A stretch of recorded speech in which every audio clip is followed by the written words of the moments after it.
Nedaudz pievērsīsimies arī pareizai bērnu apģērbšanai, kā arī noģērbšanai.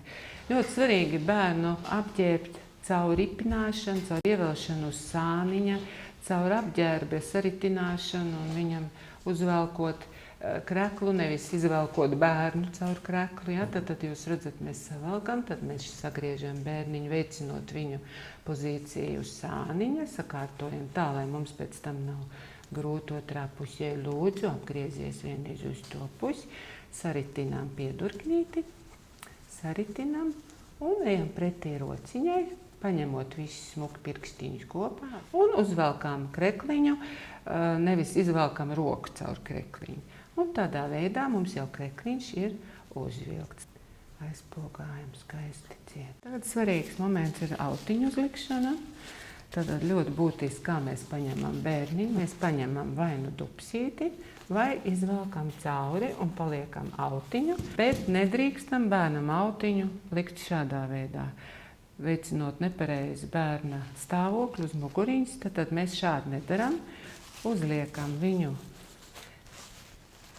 nostiprinam vienādos attālumos no abām pusēm, lai varētu aizlikt pirkstiņus šeit un pirkstiņus šeit. Tādā pat veidā mēs uzvelkam arī šo te. Tad ejam uz rociņu, atkal ejam pretī rociņai, uzvelkam rociņu, sakārtojam visu šeit aizmugurītē, ieliekam kājiņu. Darētu, ka šo mēs jau aiztaisam laicīgi, jo bieži vien jau bērns jau kāju ir izvilcis ārā.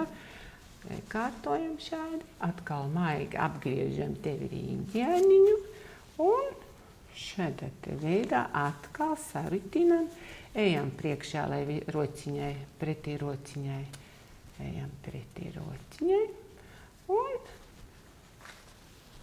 ieliekam kājiņu.